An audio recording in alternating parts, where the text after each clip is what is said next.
Good morning dear students. कैसे हैं आप सभी? आई होप आप सभी ठीक होंगे। जैसे कि आपको पता है कि आपके फर्स्ट चैप्टर में हमने रेशनल नंबर को कवर किया था। तो आई थिंक आपने उसके कुछ क्वेश्चंस ट्राई किए होंगे और आपको वो सारे क्वेश्चन सोल्व हो रहे होंगे। ठीक है, तो आज हम हमारा आपका सेकंड चैप्टर है मैथ्स में, जो है linear equation in one variable. तो हम आज लीनियर इक्वेशन के बारे में पढ़ेंगे। तो फर्स्ट ऑफ ऑल तो देखो कि लीनियर आप किसे बोलोगे। ठीक है, जैसे मैंने आपका इसमें ये यहाँ पे लिखा है, this means that the highest power of the variable is one. Linear का मतलब क्या हो गया? लीनियर मतलब कि जिसकी हाई, मतलब अगर आपके पास कोई वेरिएबल है, यहाँ लीनियर इक्वेशन की बात हो रही है। इक्वेशन में आपको पता है वेरिएबल्स आएंगे। ठीक है, तो इसने क्या बोला है कि जिस वेरिएबल की पावर कितनी हो, हाईएस्ट पावर कितनी हो, वन, वो आपका क्या कहलाता है?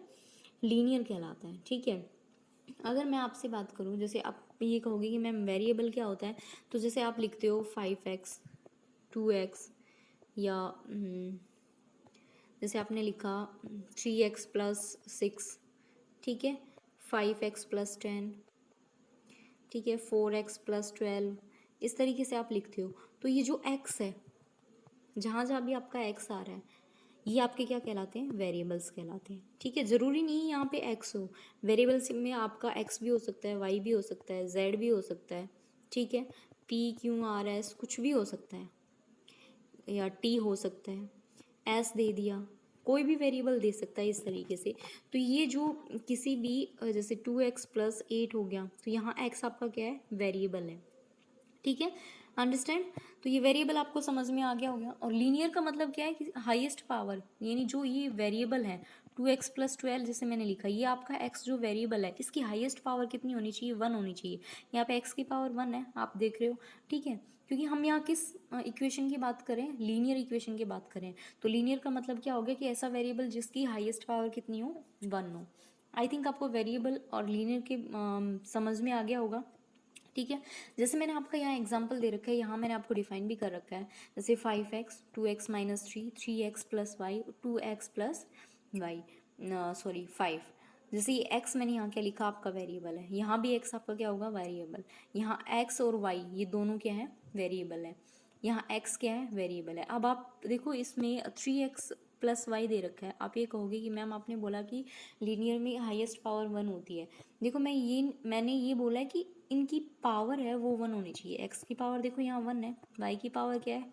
1 है। वेरिएबल चाहे इसमें कितने भी आ रहे हो, लेकिन पावर क्या होनी चाहिए? लीनियर के लिए 1 होनी ज़रूरी है। ठीक है, यहाँ मैंने आपका क्या लिखा? 5x 2x-3 3x+y 2x+y, ये आपके क्या है? एलजेब्रिक या लीनियर एक्सप्रेशन है। हमने यहाँ इसको लीनियर एक्सप्रेशन क्यों बोला? देखो, आपको पता है लीनियर इक्वेशन और एक्सप्रेशन में मतलब क्या है कि यहाँ हमने लिखा 5x, यहाँ वेरिएबल को हम 5 के साथ क्या कर रहे हैं? एक्सप्रेस कर रहे हैं, यानी लिखने का एक तरीका है। यहाँ 2x-3 किया, ये भी एक क्या है? एक्सप्रेशन है, यानी हमारा लिखने का एक तरीका है। लेकिन यदि हम इन वेरिएबल्स, जैसे मैंने लिखा 5x, अगर मैं इसके सामने इक्वल का साइन लगा के कोई नंबर लिख दूँ, तो ये आपकी क्या बन जाएगी? लीनियर इक्वेशन बन जाएगी। देखो, तो लीनियर इक्वेशन में क्या होना ज़रूरी है? वेरिएबल की पावर, हाईएस्ट पावर 1 होना ज़रूरी है, और आपका ये इक्वल टू का साइन ज़रूरी है, तभी आप इसे लीनियर इक्वेशन बोलोगे। आपकी इक्वेशन ही तभी मानी जाएगी। ठीक है, यहाँ हम लीनियर इक्वेशन की बात करें, इसलिए मैं लीनियर इक्वेशन के बारे में बता रही हूँ। जैसे वैसे आपको कोई पूछे कि इक्वेशन आप किस तरीके से डिफाइन करोगे, तो इक्वेशन आपका क्या होगा? जैसे 2x-3 इक्वल्स टू आपने कर दिया, जैसे 15 कर दिया यहाँ पे। ठीक है, तो ये आपका क्या हो जाएगा? लीनियर इक्वेशन हो जाएगी।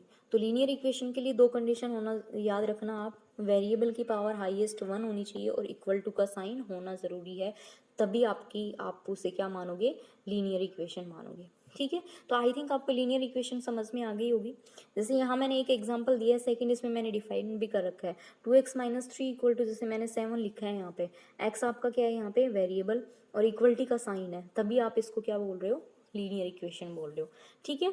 और इसमें आपकी दो कंडीशन मिलेंगी, एक तो आपका होगा LHS यानी लेफ्ट हैंड साइड, और एक होगा RHS, और ये दोनों हमेशा इक्वल होंगे।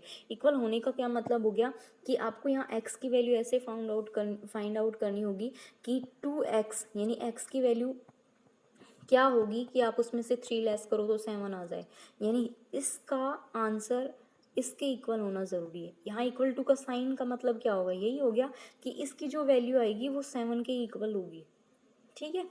तो इक्वल टू का साइन होना ज़रूरी है, और ये दोनों साइड्स आपकी क्या मिलेंगी, इक्वल मिलेंगी, ठीक है। जैसे अब हम आपके एक्सरसाइज के क्वेश्चंस पे चलते हैं। इसमें सिर्फ आपका बेसिक इतना ही दे रखा है लीनियर इक्वेशन से रिलेटेड। जैसे इसमें है ओनली वन साइड वेरिएबल्स, यानी अभी आपका सिर्फ 2.1 में हमने सिर्फ जो क्वेश्चंस दे रखे हैं वो एक साइड ही वेरिएबल्स के दे रखे हैं, यानी इस तरीके से नहीं है। यहाँ दे दिया है x-2 equal to 7 plus 3x दे दिया या 4x दे दिया, यानी दोनों साइड वेरिएबल्स नहीं दे रखे, ओनली वन साइड वेरिएबल दे रखे हैं। जैसे आपका 2.1 का क्वेश्चन है, जैसे सोल्व द फॉलोइंग इक्वेशन, जैसे आपका दे रखा है x-2 इक्वल टू 7, ठीक है। आपका वेरिएबल ओनली वन साइड ही है, ठीक है। देखो यहाँ मैंने आपको दो मेथड बताए हैं, दोनों मेथड में से जो आपको अच्छा लगे उस तरीके से आप क्वेश्चंस कर सकते हो। यहाँ जैसे फर्स्ट मेथड देखो, x-2 इक्वल टू मैंने क्या लिखा 7, देखो x-2 इक्वल टू 7, फिर मैंने नेक्स्ट स्टेप में क्या लिख रखा है, ऐड टू बोथ साइड। हमने बोथ साइड क्या किया, 2 ऐड किया। 2 क्यों ऐड किया, क्योंकि आप सीधे से देखो यहाँ पे हमें x की वैल्यू निकालनी है, यानी इस साइड हमारा यानी लेफ्ट हैंड साइड सिर्फ हमें क्या रखना है, x ही रखना है। x की वैल्यू कब आएगी, जब हम यहाँ से क्या हटा दें, 2 को हटा दें, और 2 कब हटेगा, ये -2 है, अगर इसमें हम +2 कर दें तो -2 से +2 ऐड हो कट जाएगा, ठीक है, तभी हमारे पास यहाँ x बचेगा। तो मैंने यहाँ क्या लिखा आपको कि बोथ साइड 2 आप क्या कर दो, ऐड कर दो। तो ये देखो x-2 + 2 इक्वल टू 7 + 2। ये याद रखना कि आप सिर्फ एक साइड इसको 2 को ऐड नहीं करोगे, नहीं, ऐड करोगे तो दोनों साइड ही, यानी ये लेफ्ट साइड भी ऐड होगा और राइट साइड भी ऐड होगा, ठीक है। और यहाँ 2 ऐड हम क्यों कर रहे हैं, क्योंकि हमें इस -2 को यहाँ से हटाना है।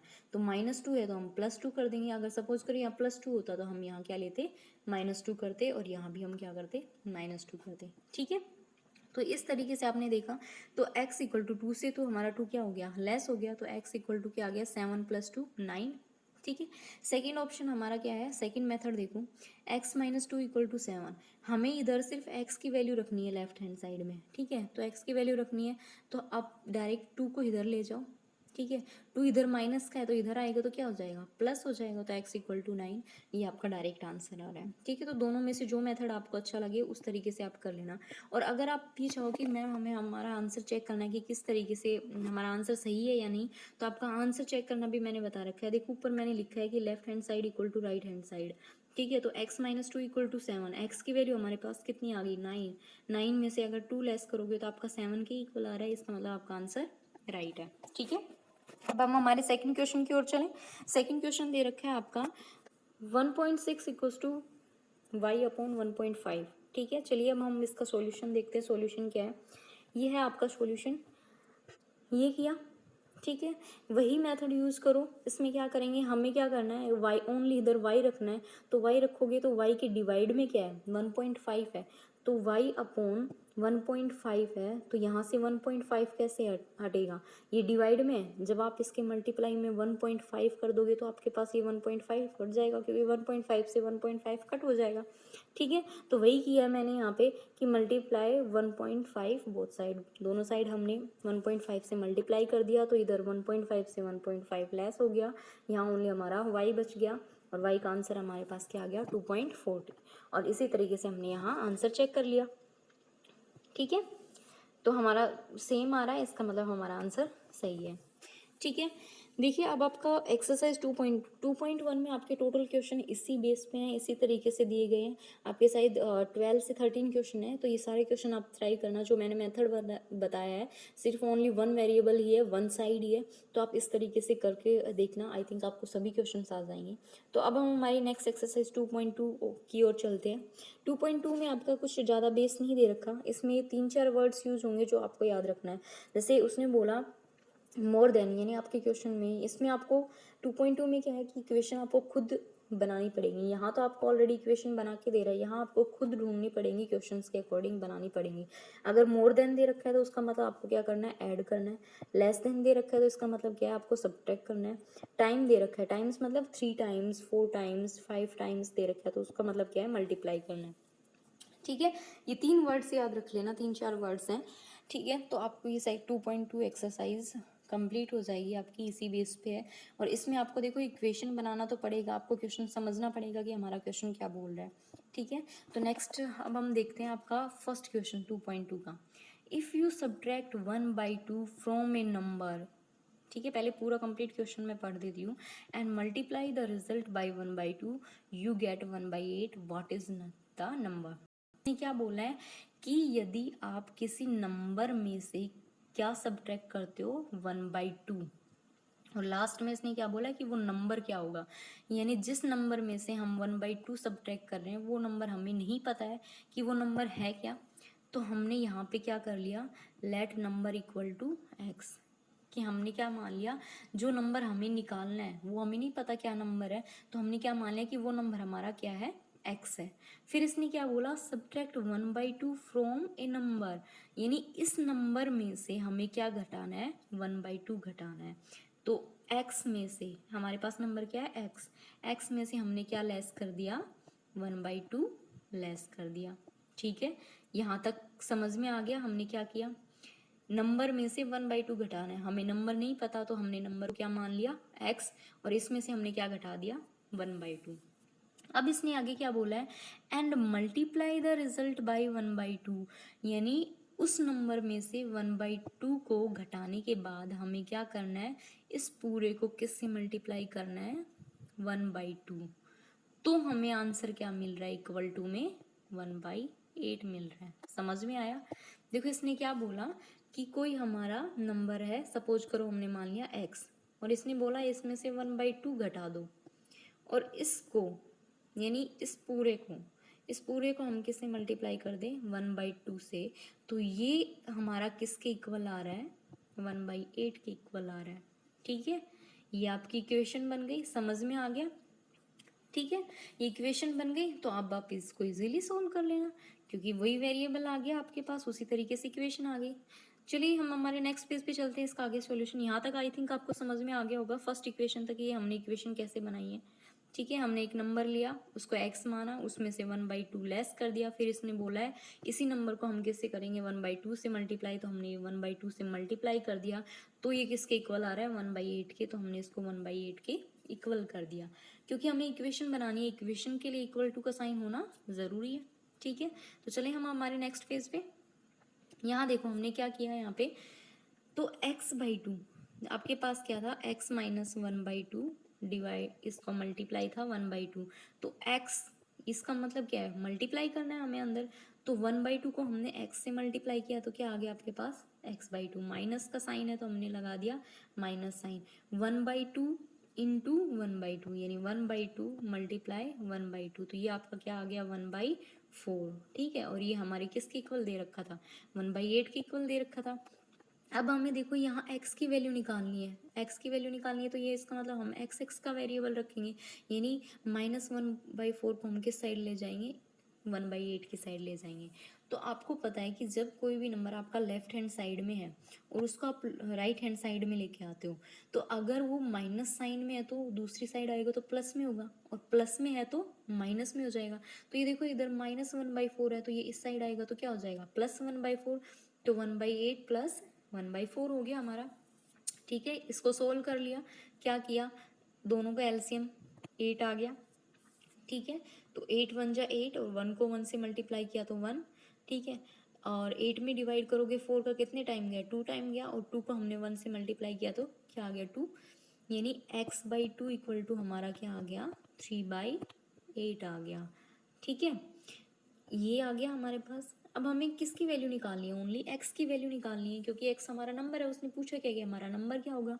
ठीक है, तो आपको पता है ये 2 इसकी क्या है, डिवाइड में, और अभी मैंने आपको क्या बताया कि अगर कोई नंबर को हम दूसरी साइड में ले जाते हैं तो जिस पोजीशन में है उस पोजीशन से वो अपोजिट हो जाता है, यानी यहाँ डिवाइड पोजीशन में है तो दूसरी साइड जाएगा तो किस में हो जाएगा, मल्टीप्लाई में हो जाएगा ये।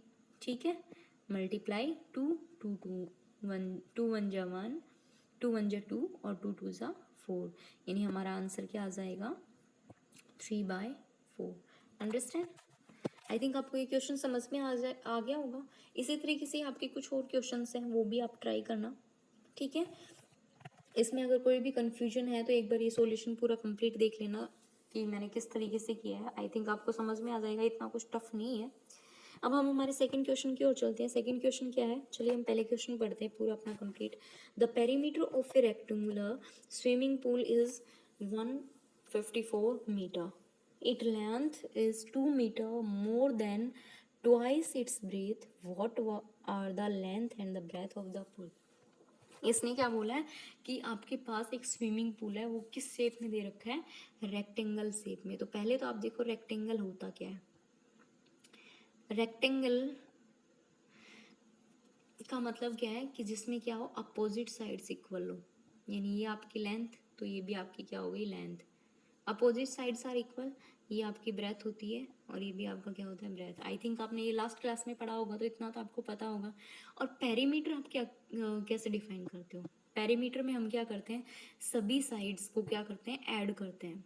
तो ये भी लेंथ है, ये भी लेंथ है, तो लेंथ प्लस लेंथ यानी क्या होगी 2 लेंथ, और ब्रेथ प्लस ब्रेथ क्या हो गया 2 ब्रेथ, क्योंकि हमें चारों साइड लेनी है ना, इसमें 4 साइड होगी ना, 1 2 3 4 ठीक है। और पेरीमीटर में हम क्या करते हैं, साइड्स को ऐड करते हैं।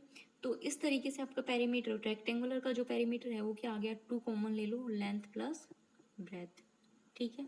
तो पेरीमीटर के बारे में समझ में, रेक्टेंगल के बारे में आप समझ गए होंगे। रेक्टेंगल मतलब जिसके अपोजिट साइड्स क्या हो, इक्वल। देखो मैंने इस साइड आपको ये सोल्व भी करके बता रखा है, ठीक है, कि पेरीमीटर हमने किस तरीके से निकाला। पेरीमीटर में हम क्या करते हैं कि सभी साइड्स को क्या करते हैं, ऐड करते हैं, ठीक है। और एरिया में हम क्या करते हैं, साइड को मल्टीप्लाई करते हैं। इस चीज़ को याद रखना कि हम पेरीमीटर में सभी साइड्स को ऐड करेंगे और रेक्टेंगल नहीं सॉरी एरिया में हम क्या करेंगे, साइड्स को मल्टीप्लाई करेंगे। तो इस तरीके से मैंने इन चारों साइड्स को ऐड किया। तो पेरीमीटर का आपका फॉर्मूला क्या आ गया रेक्टेंगल के लिए, 2 लेंथ प्लस ब्रेथ, ठीक है। तो अब हम हमारे क्वेश्चन की तरफ चलते हैं। इसने क्या बोला, the perimeter of a rectangular swimming pool is 154 metre. तो इसने क्या बोला, perimeter of a rectangular, perimeter का फॉर्मूला लगा दिया हमने क्या, 2 लेंथ प्लस ब्रेथ। ये किसके इक्वल दे रखा है, 154 मीटर के, ठीक है। लास्ट में देखो इसने लेंथ और ब्रेथ के बारे में पूछा है, तो इसका मतलब हमें लेंथ और ब्रेथ हमें यहाँ पे नहीं पता है। तो 2 length plus breadth equal to 154 metre, ये तो हमारी फर्स्ट इक्वेशन बन गई, ठीक है। अब इसने देखो सेकेंड लाइन में क्या बोला है, the length is 2 metre more than twice its breadth, यानी जो इसकी लेंथ है, यानी इसकी ये जो लेंथ है ना, वो ब्रेथ जो है यानी इसकी जो चौड़ाई है यानी ब्रेथ है, इसकी 2 गुने से 2 मीटर ज़्यादा है, ठीक है। ट्वाइस जैसे मैंने बताया था ना, टाइम यानी ट्वाइस मतलब 2 टाइम, ठीक है। तो हमें ब्रेथ भी नहीं पता, लेंथ भी नहीं पता, और इसने क्या बोला, लेंथ है वो किसकी 2 गुने से 2 मीटर बराबर बड़ी है ब्रेथ के। तो हम ब्रेथ को क्या मानेंगे, एक्स। तो वही मैंने लिखा है यहाँ पे कि लेट ब्रेथ इक्वल्स टू क्या है, एक्स। अब इसने क्या बोला, 2 मीटर, लेंथ इज 2 मीटर, यानी लेंथ इक्वल टू क्या होगा, length is 2 metre more than, यानी 2 मीटर ज़्यादा है, ट्वाइस इट्स ब्रेथ, इसकी ब्रेथ के 2 गुणे से। यानी पहले तो इसने बोला ट्वाइस इट्स ब्रेथ, ब्रेथ हमारी एक्स है, ट्वाइस का मतलब क्या हो गया, ब्रेथ इसकी क्या हो गई 2x, और इससे भी कितना मीटर, 2 मीटर ज़्यादा है, मोर देन का मतलब प्लस 2। तो आपकी लेंथ क्या आ गई 2x प्लस 2। समझ में आया कि इसने ब्रेथ क्या मान ली, x। तो लेंथ इसने क्या बोली है कि जो ब्रेथ है उसके 2 गुने से 2 मीटर ज़्यादा है। तो 2x, 2 गुना मतलब x का 2x, और 2 मीटर बड़ी यानी मोर देन, मोर देन का मतलब मैंने क्या बताया था, प्लस करेंगे, कितना more than, 2 metre more than, तो प्लस 2 मीटर। तो आपको यहाँ समझ में आ गया कि हमारी ब्रेथ x है, लेंथ है 2x प्लस 2। अब आपकी ये जो फर्स्ट इक्वेशन थी, इसमें लेंथ की जगह लेंथ की वैल्यू रख दो और ब्रेथ की जगह ब्रेथ की वैल्यू रख दो। तो 2 लेंथ क्या है 2x प्लस 2 और ब्रेथ क्या है x, ये हमने रख दिया, ठीक है। तो अब हम इसको सोल्व कर लेंगे। 2 को अंदर मल्टीप्लाई करना है, तो 2 को 2 से किया तो 4x, 2 को 2 से किया तो 4 और 2 को x से किया तो 2x, ये आ गया हमारे पास। और इक्वल टू में 154 चल रहा है। अब x को एक साथ ऐड कर लो, क्या 4x और 2x कितना हो गया 6x प्लस 4 इक्वल टू आ गया 154। ठीक है, अब हमें x की वैल्यू निकालनी है, तो इस साइड हमें ओनली क्या रखना पड़ेगा, x ही रखना पड़ेगा। तो 4 को हम दूसरी साइड में ले जाएंगे, और 4 यहाँ हमारा प्लस में है, तो दूसरी साइड जाएगा तो किस में हो जाएगा, माइनस में हो जाएगा। हमारे पास क्या बचा 156x। अब यहाँ पे 6 किस पोजीशन में है, मल्टीप्लाई में है। हम इस साइड ले जाएंगे तो क्या आ जाएगा, डिवाइड में आ जाएगा। तो x इक्वल टू 150/6, यानी आपकी जो ब्रेथ है वो कितनी आ गई 25 मीटर। ठीक है, जब ब्रेथ आ गई है तो आपको लेंथ क्या दे रखा था 2x प्लस 2, एक्स की वैल्यू आपके पास कितनी आ गई 25, तो 2 इंटू 25 प्लस 2, 25 टू ज़ा 50, 50 प्लस 2 इक्वल टू क्या आ गया 52, यानी आपकी लेंथ कितनी आ जाएगी 52 मीटर। ठीक है, देखो यहाँ मैंने सोल्व कर दिया इसको, लेंथ आ गई। और देखो आपके क्वेश्चन में अगर आपको चेक भी करना है तो देखो ब्रेथ कितनी आ गई आपके पास, ब्रेथ कितनी आई है आपके पास, यहाँ पे 25 आई है। और इसने क्या बोला था, लेंथ है वो इसके 2 गुना से 2 मीटर ज़्यादा है। इसके 2 गुना करो, 25 का 2 गुना कितना हो गया 50, और इससे 2 मीटर ज़्यादा प्लस 2 यानी 52 मीटर। इसका मतलब हमारा आंसर सही है। ठीक है, आई थिंक ये आपको क्वेश्चन समझ में आ गया होगा। एक बार आप इसका सॉल्यूशन देख लेना, आप सॉल्यूशन देखोगे तो आपको समझ में आ जाएगा। चलिए अब हम हमारे नेक्स्ट क्वेश्चन की ओर चलते हैं। 2.2 का जो है थर्ड क्वेश्चन, आई थिंक ये आपकी बुक में तो आपका 4 नंबर का क्वेश्चन है। ठीक है, मैं हर एक टाइप का एक एक क्वेश्चन करवा रही हूँ, बाकी आप खुद ट्राई करना, जितना आ जाए आप उतना ट्राई करना, बाकी कुछ सॉल्यूशन मैं बाद में करवा दूंगी आपका। तो चलिए अब हम हमारे नेक्स्ट क्वेश्चन की ओर चल रहे हैं, जो है 3 नंबर का क्वेश्चन। ये क्वेश्चन क्या है, Lakshmi is a cashier in a bank, यानी लक्ष्मी है वो एक कैशियर है बैंक में। She has currency notes of denomination RS 100, यानी उसके पास 100 रुपये, 50 रुपये और 10 रुपये के नोट्स हैं। ठीक है, the ratio of the number of these notes in numbers, ये जो ये नोट है क्या क्या है, 100 रुपये का नोट है आपके पास, एक 50 रुपये के नोट है और 10 रुपये के नोट्स हैं। तो इसने क्या बोला, इनका रेशियो उसके पास कितना है, यानी ये नोट कितने कितने हैं, ये 2 है, ये 3 है, ये 5 है। यानी हमें टोटल नहीं पता कितना है, इनका रेशियो बता दिया है इसने कि 100 का रेशियो है वो 2 है, 50 का 3 है और 10 का 5 है। इसने फिर क्या बोला, the total cash with Lakshmi is RS 4 lakh, यानी उसके पास टोटल रुपए, यानी ये 100 के नोट, 50 की नोट और 10 की नोट जितने भी हैं, इन सब अमाउंट को मिला के, इन सब नोट को मिला के उसके पास टोटल रुपए कितने हैं 4 लाख रुपीज़ हैं। तो इसने क्या बोला है, how many notes of each denomination does he have, यानी नोट्स की संख्या पूछी है कि उसके पास 100 रुपये के कितने नोट हैं, 50 रुपये के कितने नोट हैं और 10 रुपये के कितने नोट हैं। तो हमें जब नोट्स का नहीं पता तो हम इसको क्या मान लेंगे कि लेट्स टोटल नोट्स एक्स, क्योंकि हमें नोट के बारे में पूछा है, नोट्स हमें पता ही नहीं है, तो हमने नोट्स को क्या मान लिया, एक्स मान लिया। ठीक है, अब इसने इसका रेशियो क्या दे रखा था 2, 3 और 5, 100 का रेशियो क्या है 2, तो ये टोटल का कितना हो जाएगा 2x, 50 का कितना है 3, तो टोटल का कितना हो जाएगा 3x, 10 का कितना है आपका, 10 का दे रखा था 5, तो ये टोटल का कितना हो जाएगा 5x। यानी आपके पास नोट्स के रेशियो कितने आ गए 2x, 3x, 5x। ये तो ओनली आपका रेशियो दे रखा है। अब ये रेशियो में क्या है कि जो 2x है वो किसका रेशियो है 100 का, तो हम इनको मल्टीप्लाई करेंगे, क्योंकि तभी तो हमें पता लगेगा कि टोटल नोट हमारे पास 100 के कितने हैं। तो 100 का रेशियो क्या है 2x है, तो इसको मल्टीप्लाई कर देंगे। 50 का रेशियो क्या है 3x है, तो इसको भी मल्टीप्लाई करेंगे, क्योंकि मल्टीप्लाई करोगे तभी तो आपको पता लगेगा कि नोट्स की संख्या कितनी है। ठीक है, और 10 उसका कितना है रेशियो 5x है, इससे मल्टीप्लाई कर देंगे। देखो जैसे मैंने आपसे बोला कि आपके पास 1000 रुपये है, ठीक है, आपके पास 1000 रुपीज़ है और वो सारे 100 के नोट हैं, तो मैंने पूछा कि आपके पास कितने नोट हुए, तो आप डायरेक्टली मुझे बता दोगे ना कि मैम 100 के हमारे पास कितने नोट हुए 10 नोट हुए। कैसे पता लगा कि ये 10 नोट में ही 1000 होता है? तो 100 इंटू 10 करते हो तभी तो आपको पता लगता है कि 100 इंटू 10 करेंगे तभी हमारे पास 1000 रुपये बन रहे हैं। तो आपको सीधा सा पता लग गया कि कितने नोट हो गए, 10 नोट हो गए। तो वही तरीका इसमें है कि इसका आपको रेशियो दे रखा है और 100, 50 और 10 रुपीज़ का ये रेशियो है। तो जब तक आप इसको मल्टीप्लाई नहीं करोगे तब तक आपको क्या पता लगेगा कि हमारे पास 100 रुपये के कितने नोट हैं, 50 के कितने हैं और 10 रुपीज़ के कितने नोट हैं, नहीं पता लगेगा। इसलिए हम इनको क्या करेंगे, मल्टीप्लाई करेंगे।